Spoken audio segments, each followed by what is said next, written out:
Today I have another very distinguished guest with me, physiotherapist Nursel Şahin. We'll discuss everything about scoliosis and spinal curvatures, the latest treatments, and common misconceptions. Is scoliosis just a posture issue or a serious health problem that could impact quality of life later on? Are non-surgical solutions possible? If you suspect spinal curvature in your children, loved ones, or yourself, I highly recommend watching this video to the end. Also, please don't forget to subscribe to our channel and like our content. I'm urology specialist Niyazi Umut Özdemir. If you're ready, let's begin.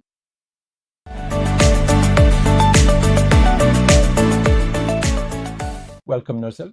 Thanks for coming. Thank you, Umut. Glad to be here. How are you doing? Was it a busy day? Yes, it started busy, but it'll be pleasant here, chatting, and we'll also relax. Yes, an important topic, and for me too. I'll share that with our viewers shortly.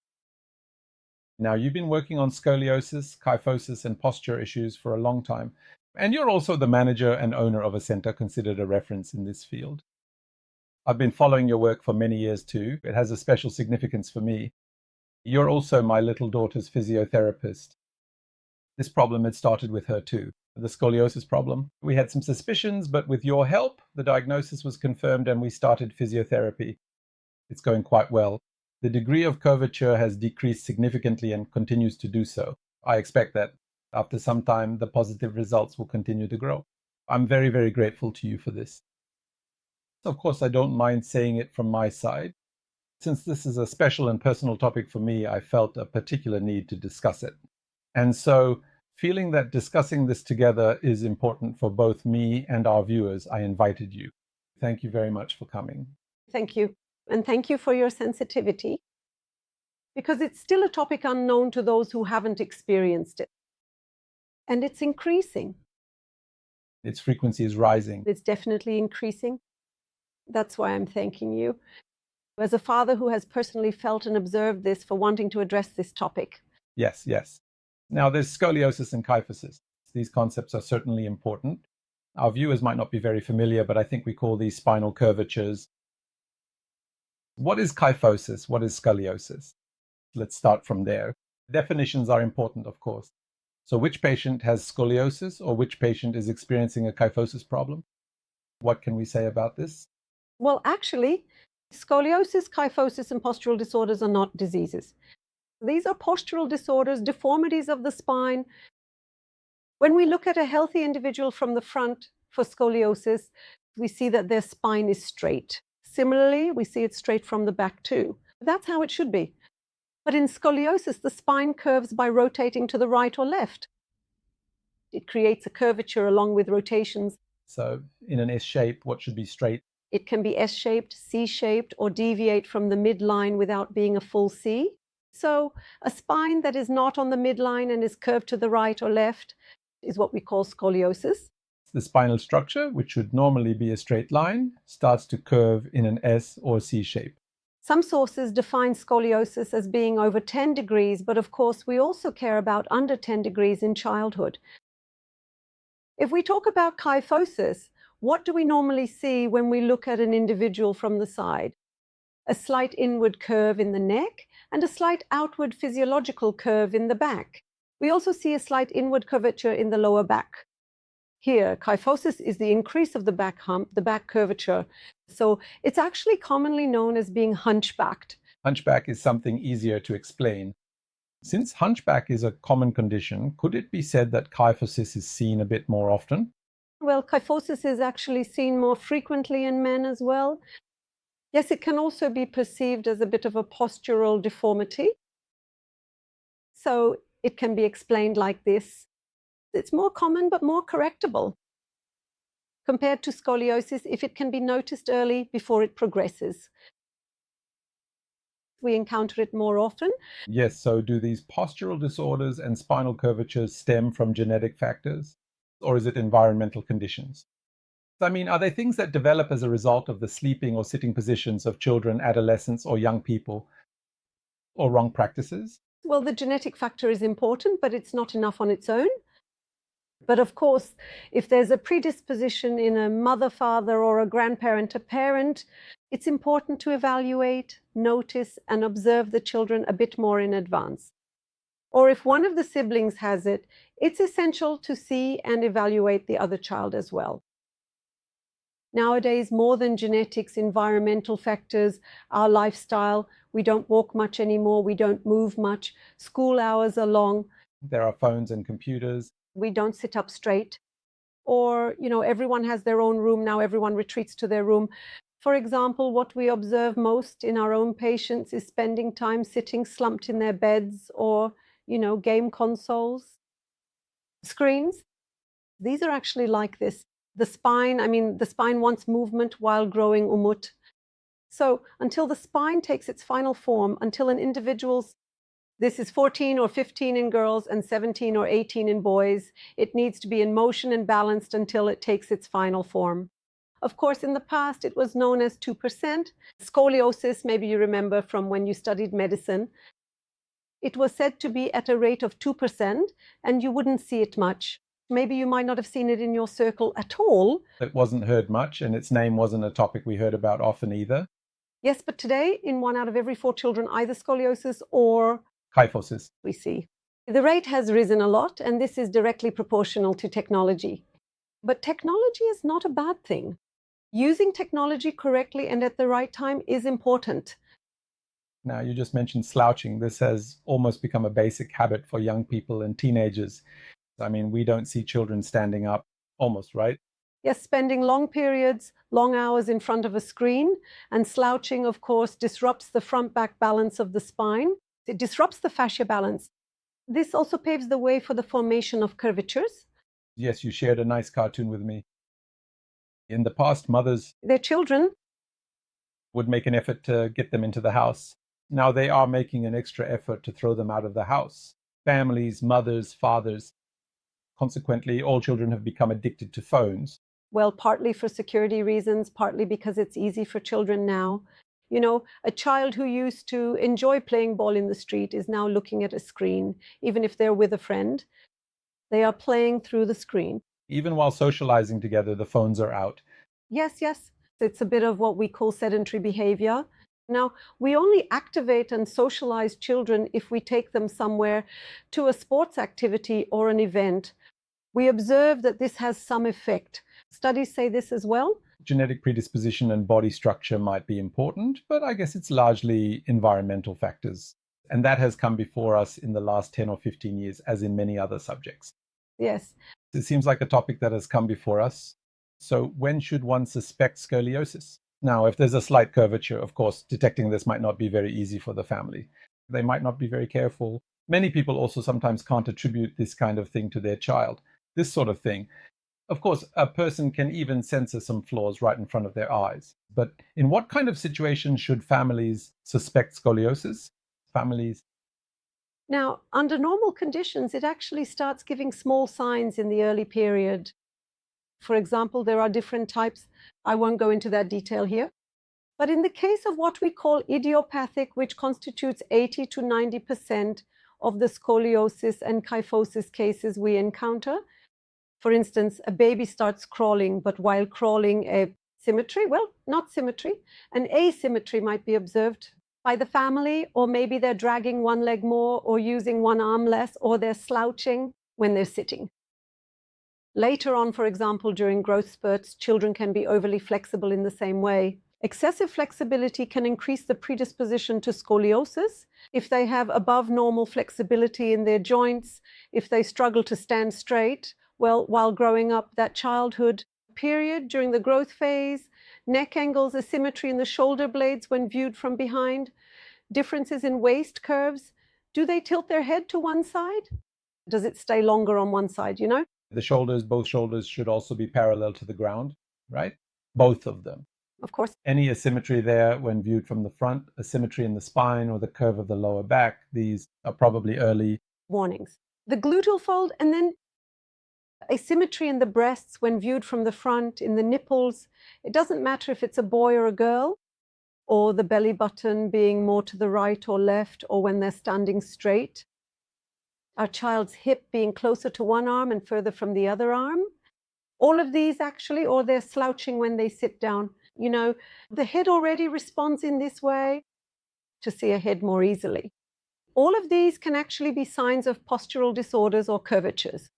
In such a case, especially during that puberty period when growth starts, especially for girls at 9 or 10 years old, a specialist must see them and evaluate their spine. The same goes for boys. At around 11 or 12 years old, they should definitely be checked beforehand. In fact, studies suggest once a year, once that growth period starts. Just in case. Yes, it's a 3 or 4 year process anyway. For girls, menstruation is the baseline 2 or 3 years before and 2 or 3 years after. Similarly for boys, 2 or 3 years before and after those growth spurts. Definitely once a year, no need for an X-ray even. Initially, a visual exam, clinical evaluation, and if necessary, an X-ray request. So actually, with a bit of awareness and a little attention, it's possible to suspect some things. Yes. These can be understood, but if there's still doubt, it's definitely beneficial to get an opinion from a specialist, a physiotherapist, or a doctor. The thing is, kids wear very baggy clothes now. Young people, teenagers, they prefer loose, thick clothing. They don't like showing their bodies to their families. Of course, if the parents aren't healthcare professionals at home, they can't see it this way, or unless someone close to them has been diagnosed with scoliosis or kyphosis. If they haven't encountered someone, they can't see it this way. If they haven't heard of it. If they haven't heard of it, they can't see it this way. That's why school screenings are actually very important. The last year of primary school, that 4th grade or, 5th grade, in that period, actually, for each of those children, a very small screening should be done. Yeah, even for a film, an X-ray, there might not be a direct immediate need. Yes, what happens? When there's suspicion, yes, they're referred to a doctor and an X-ray can be requested. But really, with that evaluation, they might be directed to a suitable sport. Or, if exercise is needed, it can be prevented. It can be prevented. So is scoliosis or other spinal curvatures just a cosmetic problem?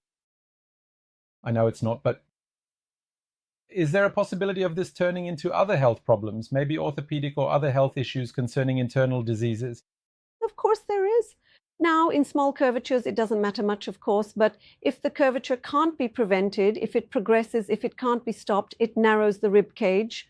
Of course, the internal organs, the diaphragm, performing their functions, of course, to some extent. It affects breathing problems. Of course, Lou. It can affect the volume of the lungs in the same way. When the lung is compressed, the heart may be pressured. And also, as we discussed at the beginning, because the spine curves by rotating, it rotates the torso in the same way. It creates a torsion.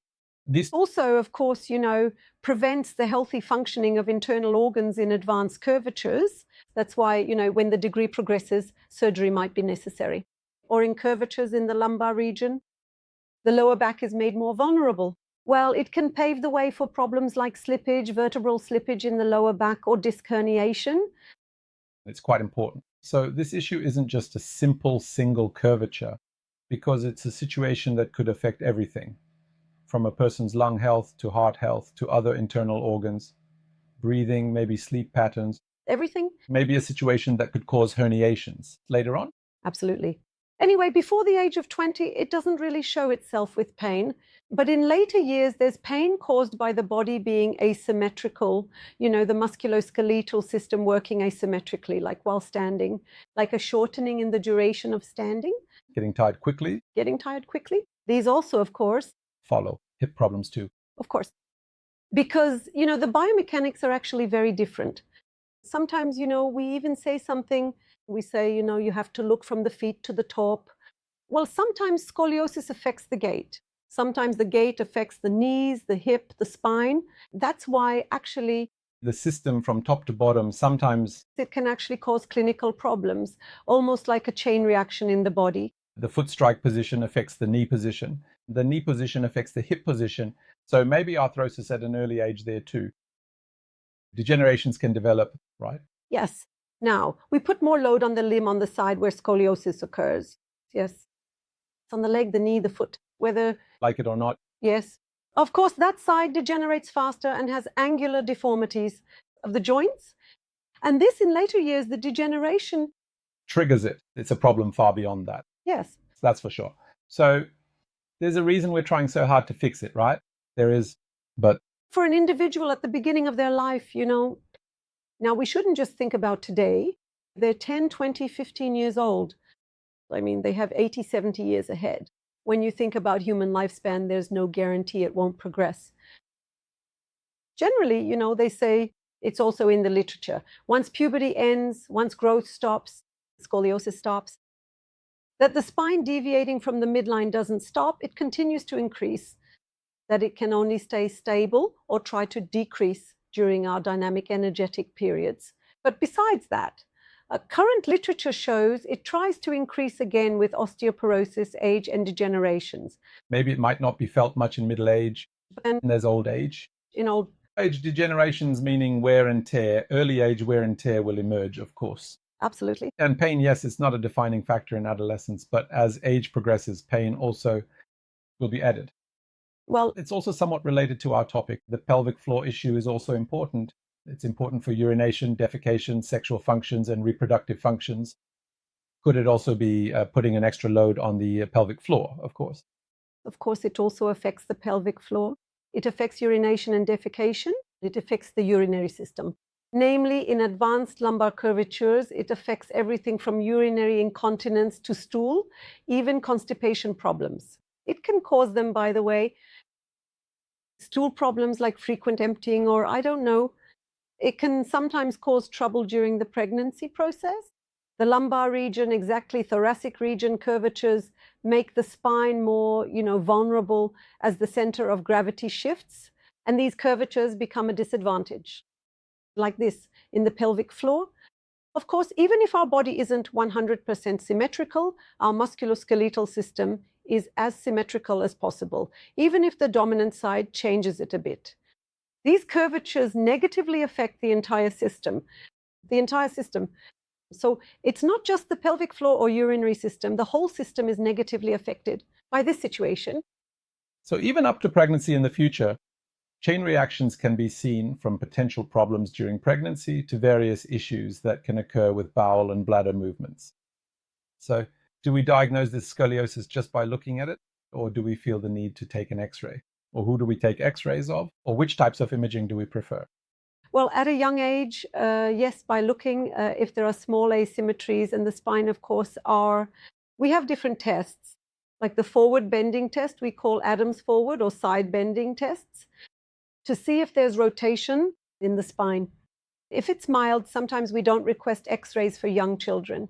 We refer them to a sport or put them on a follow-up with a light exercise program.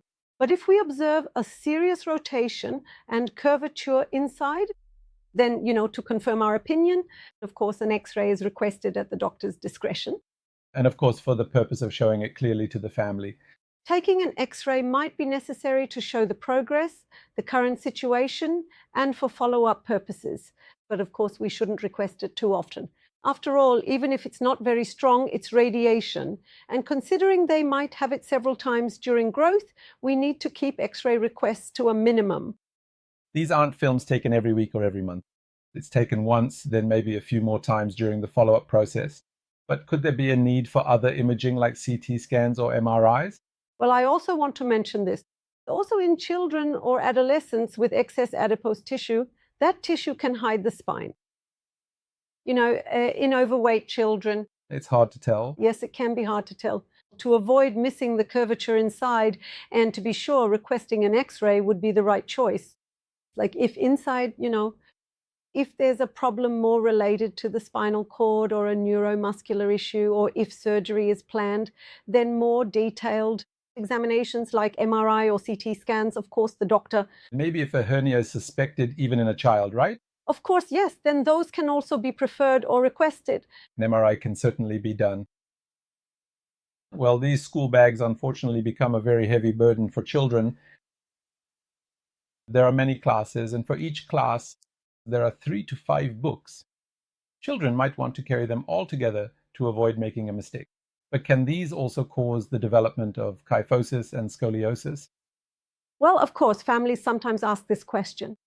What everyone is concerned about is children's school bags. Yes, the bag should be worn symmetrically. Okay. If possible, it shouldn't be too heavy. They can even split it in two or carry a folder in their arms. But I always ask this.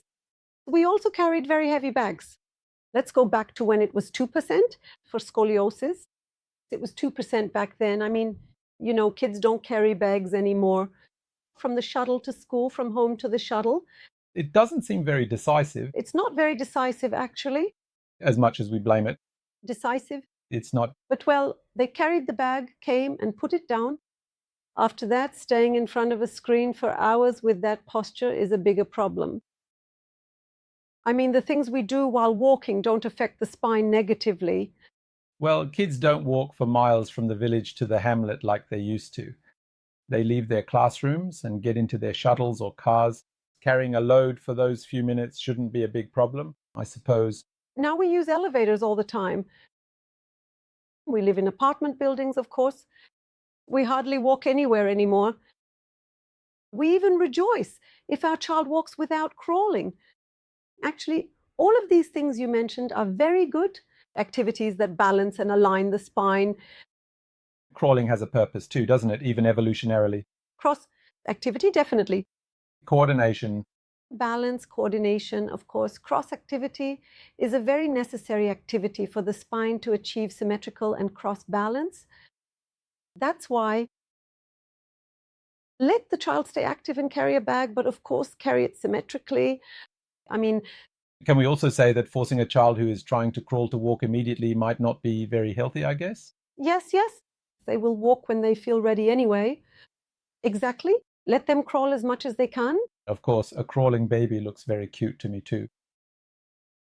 I mean, witnessing that crawling process for a few months must be a very pleasant thing, I think. Think of it like climbing, crawling, walking. These all balance the spine, and we don't even notice while walking. Our arm actually swings by our side. It swings in a crosswise manner. These are all activities that balance the torso and strengthen our muscles. So we should leave it to its natural course. Yes, the developmental stages. And we need to stay active. We need to walk. Well, I think the spinal curvatures, posture problems, scoliosis, kyphosis certainly affect young people's body image, self-confidence, and psychology negatively. Am I thinking correctly? What is your observation on this? I'm asking specifically because you encounter many young people and adolescents. Well, yes, it does affect them. First of all, at an early age, early in life, I mean, if we consider a human lifespan, they encounter such a thing in their first 10 or 15 years in their body, and they really feel helpless. It affects their self-confidence. Sometimes they're, in fact, let me say it while I'm at it. Actually, monitoring scoliosis, kyphosis, and posture problems is a team effort. The individual with scoliosis or kyphosis is at the center of the team. The doctor makes the diagnosis, the physiotherapist takes on the treatment, the orthotist applies the necessary orthosis, like insoles or a brace. Sometimes a psychologist gets involved.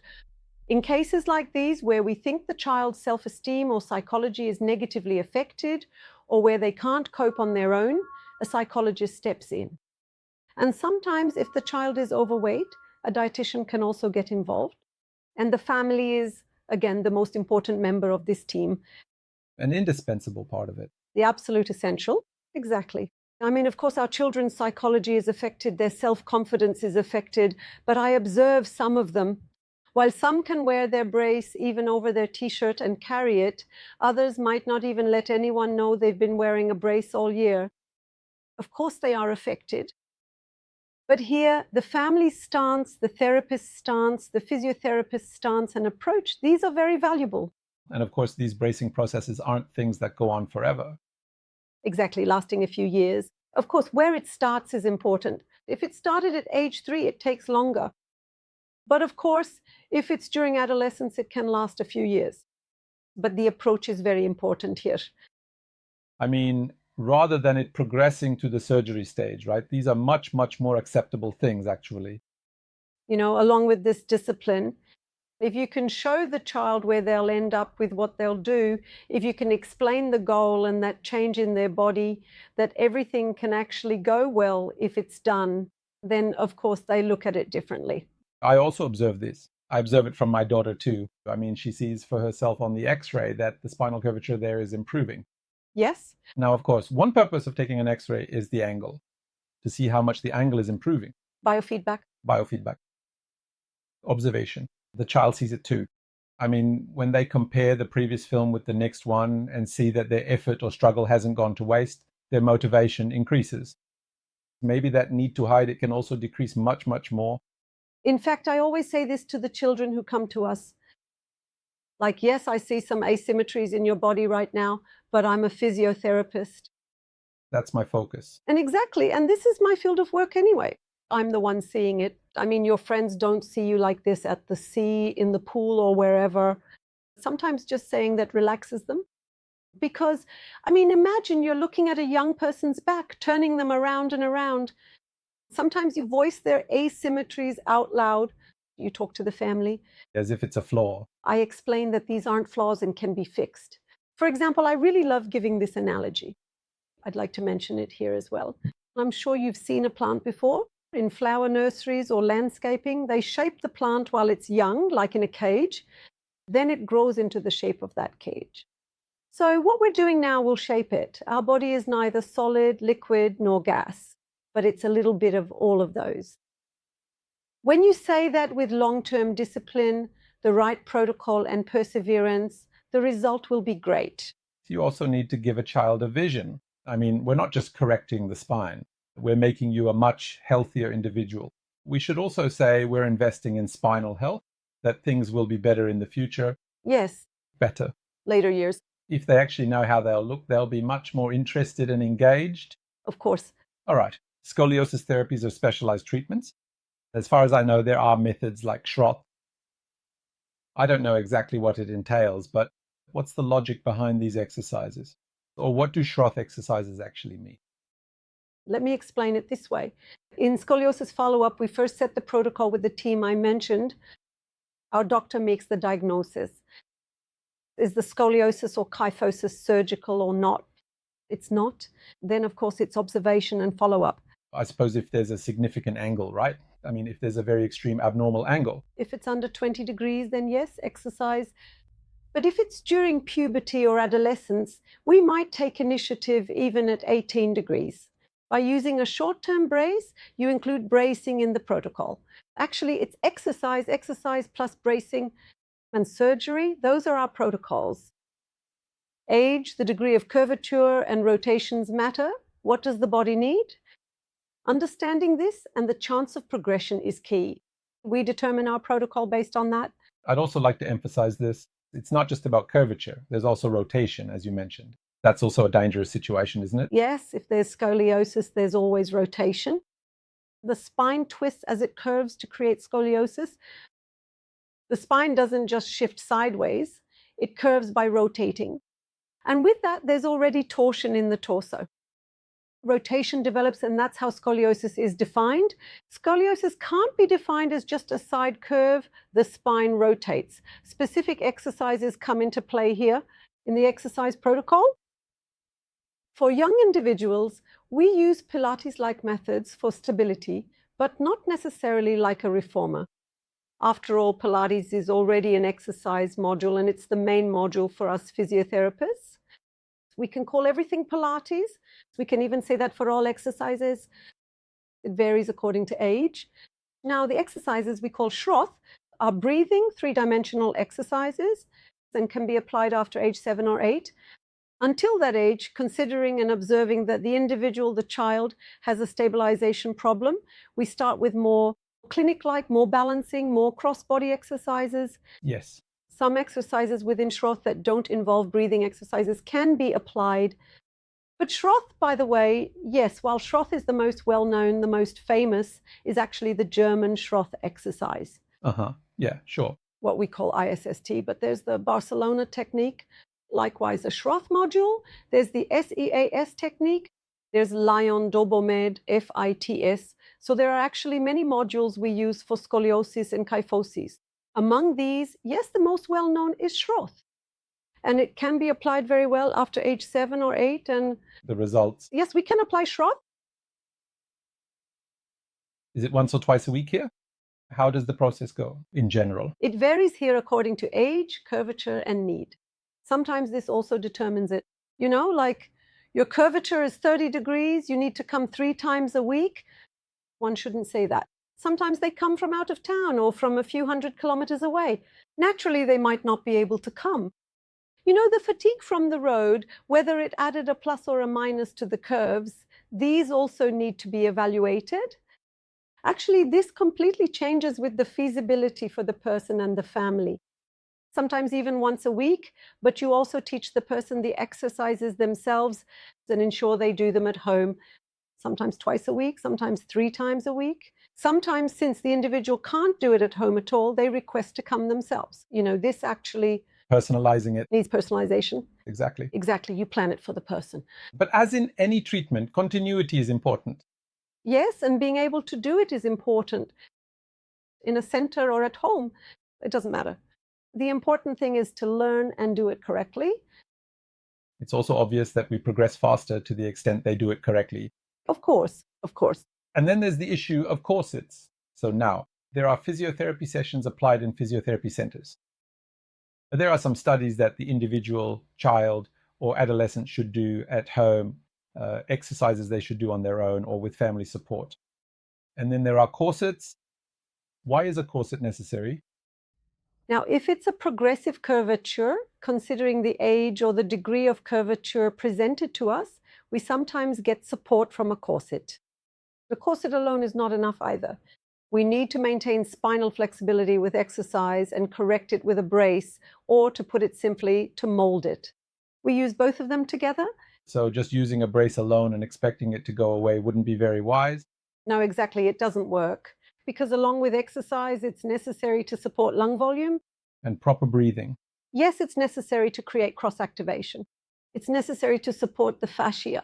I mean, it needs to be kept active. We always emphasize that they should keep doing their exercises during the time they're not wearing the brace. The brace is a mold? Yes, it stiffens the curvature. So after a certain point, it stops being beneficial because it turns the curvature into a fixed mold and it's no longer enough.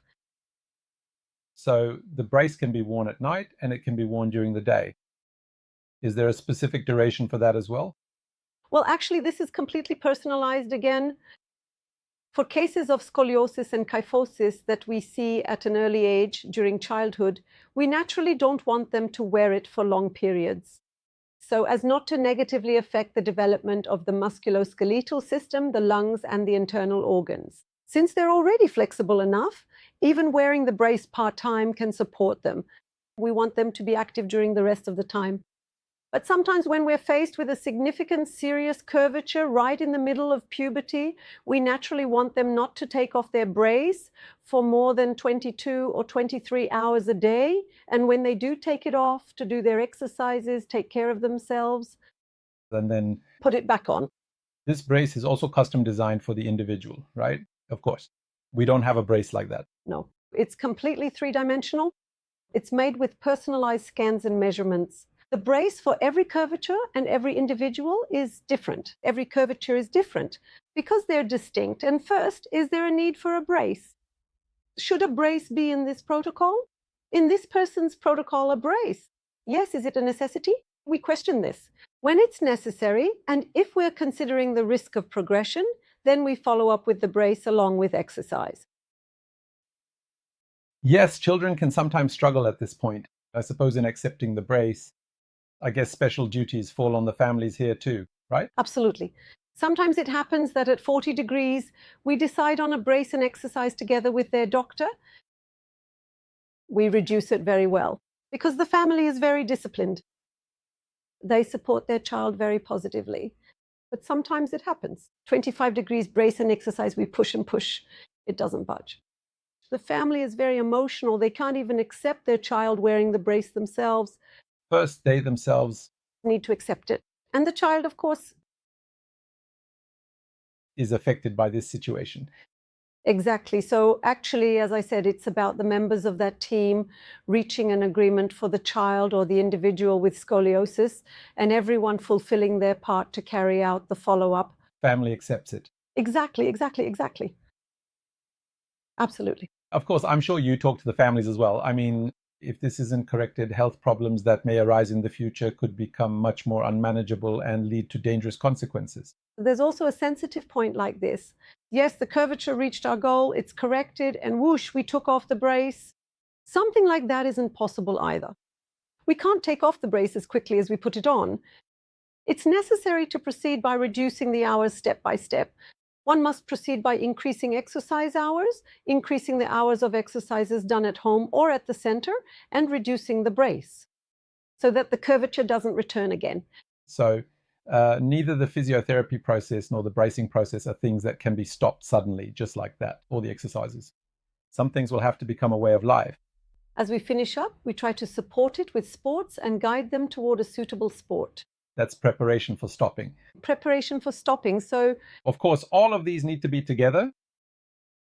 We mentioned it earlier, but in some cases, surgery becomes unavoidable, I suppose, right? I mean, I'm sure it varies by person, but can we say that above a certain degree, surgery is now mandatory? Well, you see, when the deformity is severe, and in cases where rotation and the torso are heavily affected, if there's a life-threatening risk, yes, then of course it leads to surgery. So if any vital risks have already started, or if they are just about to begin, these are actually the very first signs that you should be looking out for. Yes, or if the curvature, for instance, if the individual was diagnosed with early onset scoliosis and it has progressed significantly, and it comes to us advanced, we sometimes buy some time with exercises to prevent it from getting worse or progressing further, so the success rate of the surgery increases, and so they can have a more aesthetic and healthier surgical outcome. Sometimes we go through that growth phase together, even if the initial decision is for surgery. I mean, one shouldn't just wait from age 5 until age 12 or 13 saying, well, they'll have surgery anyway. This time, we strive to prevent deformities from increasing during the growth process, to minimize spinal damage, and to reduce residual curvature. Yes, well, adolescents and children, spinal curvatures seem to be the disease of our age. So to avoid getting it or to prevent it from progressing, which sports would you specifically recommend? How should we guide young people or parents in this regard? I mean, there's that typical thing, swimming is good for everything. For example, is swimming good here too? Well, balance and dosage are very important. At what age, how much they did it, how much they were exposed, for how many hours. Excessive amounts of the sport they do can also be harmful to health. Yes, while swimming is beneficial as long as it doesn't exceed 2 to 3 hours a week, doing it every day during adolescence or childhood. I know from our national swimmers, training morning and night can actually trigger scoliosis. While swimming can help lower back curves, it can trigger curves in the upper back. Or if there's a tendency for kyphosis, it can trigger that too. So basically, first of all, not everyone is suited for every sport. It's important to know that. And not everyone needs to do every sport either.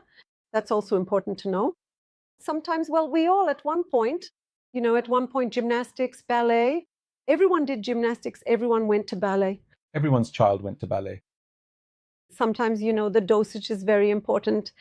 If the individual is going to be a gymnast, if that's their goal, then yes, they should do the necessary amount. Or they quit at some point, they're going to stop. After intense training, you shouldn't just leave it at that. You should continue with something else where they can stay active. So as with everything, it's about balance, observation, what works, and where we stand first. There's no single quick fix. I mean, saying swimming is good might not always be the case. Sometimes it can even be harmful, depending on the child's build. Or actually, this should be approached a bit more professionally. Yes, it started in childhood. The individual is swimming. Then to address what might happen during swimming in the torso, different exercises should also be done to prevent rotation. This can be done with a more professional approach for prevention to keep the body in balance. Or tennis, I love it. My own daughters, as you know, both of them play tennis. The dosage is very important. No matter what, it's a sport that can create rotation in the torso until adolescence, and even after 3 times a week. Shouldn't be exceeded if possible. Are yoga and Pilates especially recommended activities as well? Well, they're more balancing, yes. If everything is fine and the person is healthy, exercises like Pilates and yoga can be preventive. But, the person doing it and the instructor are important. The goal needs to be set correctly. The age needs to be evaluated correctly. That's also professional. From what I see, those certificates can sometimes be obtained very easily. But if there's no background, no knowledge, no experience, no insight, right? These kinds of activities can sometimes even be harmful. They can be, yes. So does the progression of scoliosis or kyphosis stop at a certain age?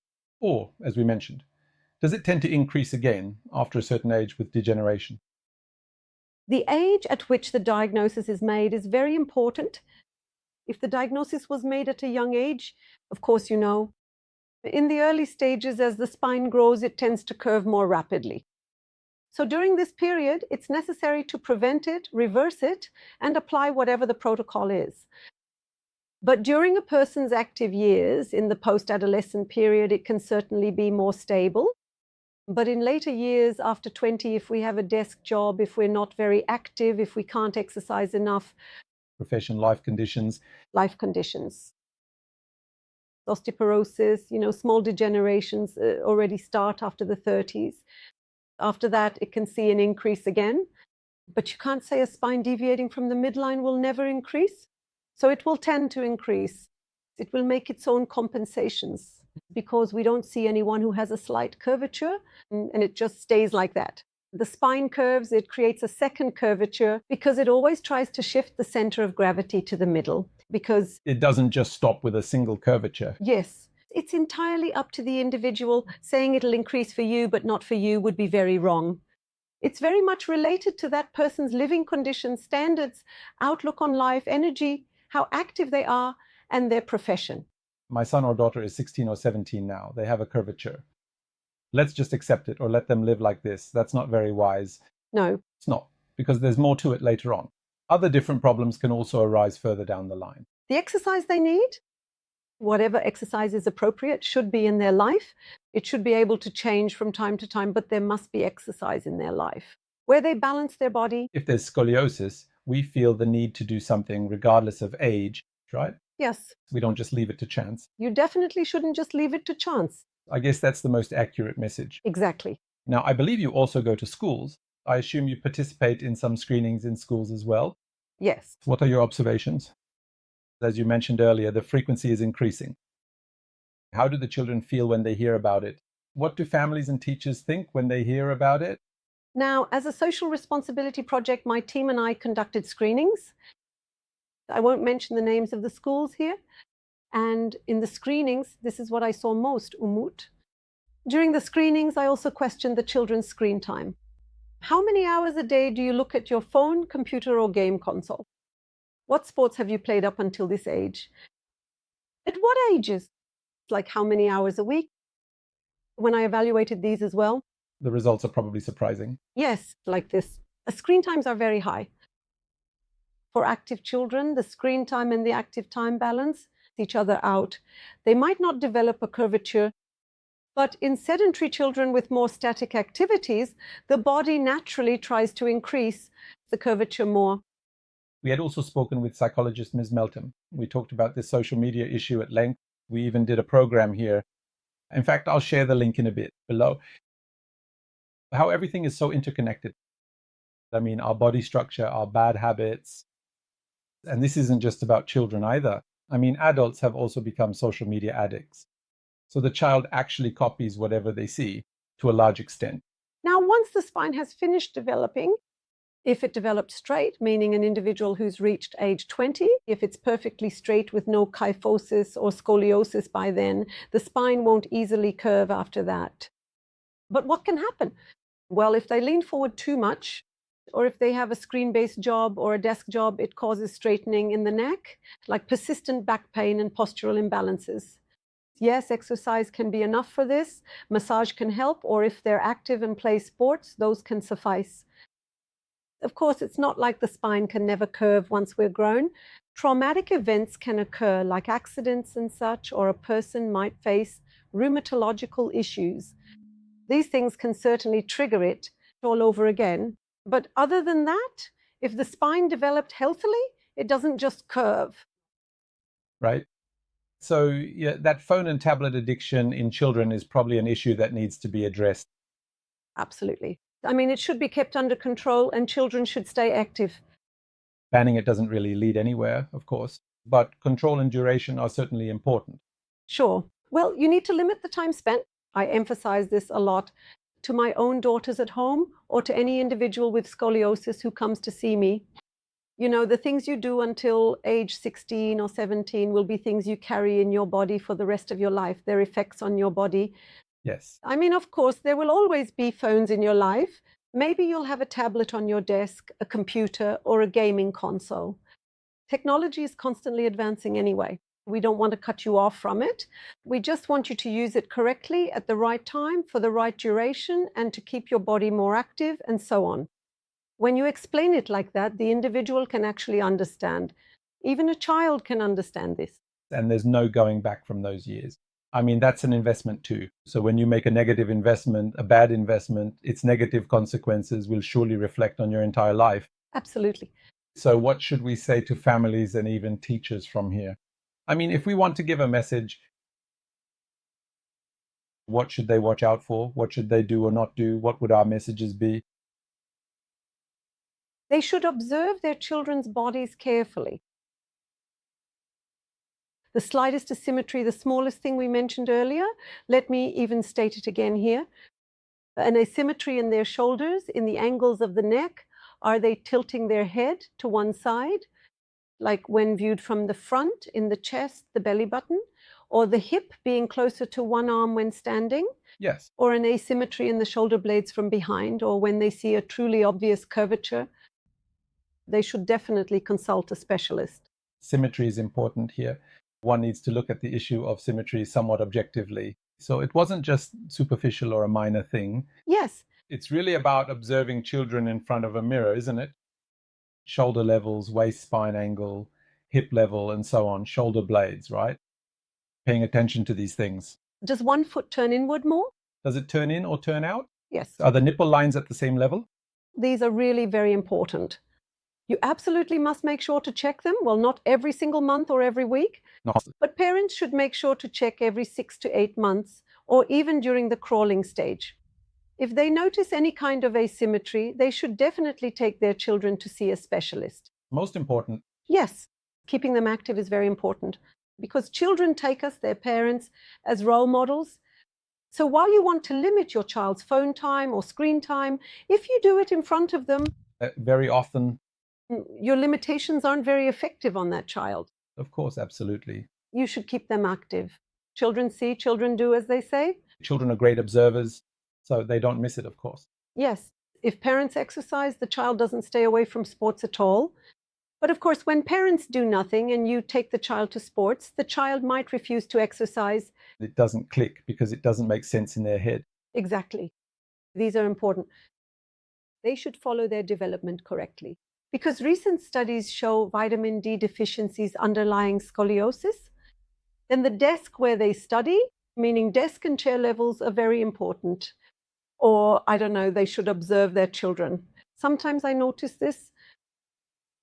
Everyone has a chair they sit in at home, even the child. They always sit in the same spot. That's where they look at the screen, the TV. Dad has his corner, mom has hers. Sometimes I say you should play corner swapping. Inside the room, inside the house. So no one should stay fixed in the same place for long hours. Even just walking together as a family is truly very valuable. Well, not everyone can play tennis. They might not have the place or the time. There's no place they can go, but everyone can go for a walk. Yes. At least things that can be done around the house, in the neighborhood, or the complex. Thank you very much. It was a great conversation. I'm sure those watching this video will benefit a lot. Those watching this content shouldn't forget to share it either. I think everyone, whether they have teenagers, young kids, or even no children, or anyone who cares about spinal health, should watch this video. And don't just watch it. Please share it with each other. I'll also share 2 links below. Please continue watching our content from there as well, because all of these are interconnected. Look, we talked about the pelvic floor. I mentioned reproductive health, problems with urination and defecation, human psychology, social media. There are many problems of our age. Yes, these are all factors that trigger each other in a chain reaction. Therefore, let's not neglect our spinal health. Especially, let's never ever sweep existing problems under the rug, and let's take the necessary initiative to treat them. I thank everyone very much. See you in a new program. Thanks.